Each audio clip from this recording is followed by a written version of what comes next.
जैसे श्रावण महीने में चढ़ाए गए कनेर के फूल, दुर्वा,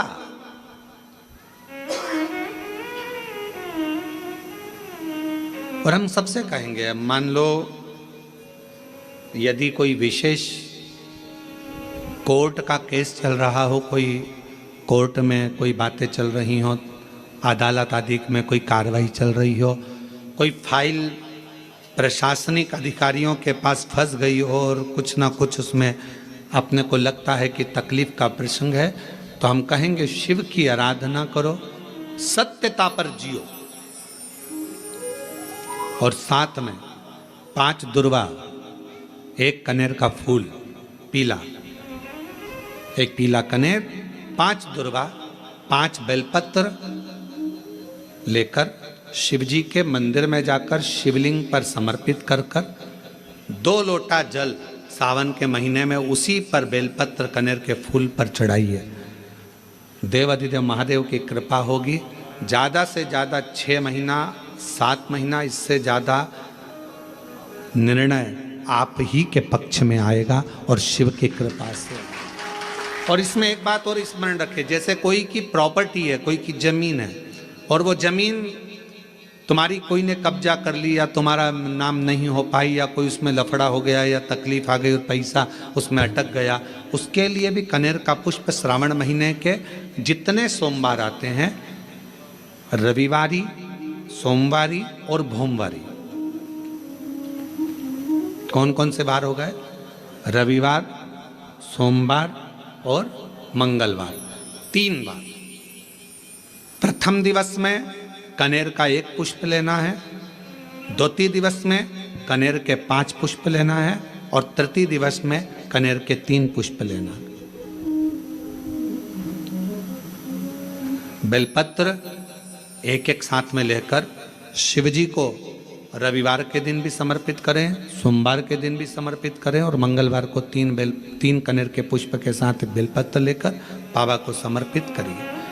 कितना भी अटकी हुई प्रॉपर्टी होगी, कह दिया उसने मैं तेरे नाम प्लाट नहीं कराऊंगा और पैसा लेकर बैठ गया, या पैसा नहीं दे रहा है, या किसी भी रूप में वो अटका हुआ है, अगर सावन के 4 सोमवार पढ़ें या 5 सोमवार पढ़ें, आपने ये प्रत्येक सावन के सोमवार के पहले, फिर से बोलो कौन सा बार?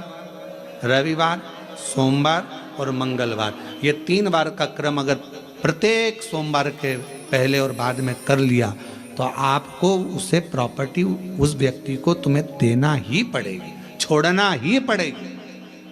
उसको खुद अपने आप में बेचैनी होने लगेगी, मुझे बुलाएगा, आपको जाना नहीं पड़ेगा, खुद बस फोन लगाया आपने, भैया हमारा करा दो, हमारा करा दो, 2 बार 3 बार अगर बोला, चौथी बार वो खुद बुलाएगा, बेचैनी बढ़ेगी। मेरा बाबा उसको खुद खल बुला देता है। शिव शिव है, उसको कहते सत्यम शिवम सुंदर, शंकर शंकर।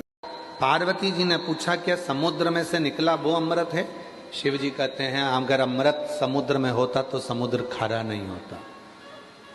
लोग कहते हैं शरद पूर्णिमा पे चांद में से अमृत झड़ता है, लोग अपने अपने घर की छत पे खीर बना बना के रख देते हैं, पीते हैं तो भी मर जाते हैं। तो क्या अमृत चंद्रमा में है?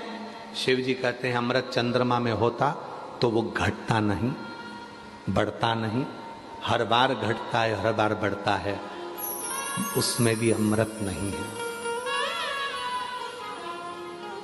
अमृत के सुंदरता में होता है, तो जो कुरूप है क्या वो मरते नहीं है? अमृत कहाँ है? तब शिव जी पार्वती जी को नंदी पर बिठाए और अमरनाथ ले गए। यही अमृत के लिए अमरनाथ लेकर गए। लोग पूछते हैं अमरनाथ की गुफा में क्या हुआ था। आज विश्वनाथ जी की धरा से इस कथा को सुन लेना कि पार्वती के प्रश्न थे, क्या अमृत समुद्र में है, क्या अमृत चंद्र में है, क्या अमृत संसार में है? तब शिव जी उत्तर देने के लिए पार्वती को अमरनाथ की गुफा में ले गए, नंदी को बाहर छोड़ा, गंगा जी को बाहर छोड़ा, सर्प को बाहर छोड़ा, शिव जी अमरनाथ की गुफा में प्रवेश कर गए। आप सबको मालूम होगा कि 2 बार शंकर जी ने गंगा को अपने सिर से उतारा था। कितनी बार भगवान शंकर ने गंगा जी को अपने सिर से उतारा?